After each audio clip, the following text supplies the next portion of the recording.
మొత్తం బడ్జెట్లో తెలంగాణ అనే పదాన్ని నిషేధించిండ్రు. తెలంగాణ అనే పదాన్ని కూడా పలకడానికి కేంద్ర ప్రభుత్వము ఇష్టపడడం లేదు.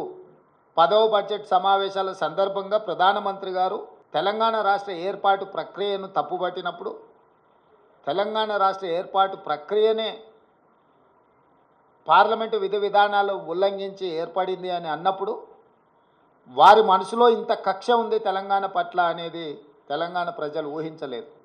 వారు మొదటి నుంచి ఎందుకో తెలంగాణ పట్ల వివక్ష కాదు కక్ష చూపిస్తున్నట్టుగా అనిపిస్తుంది.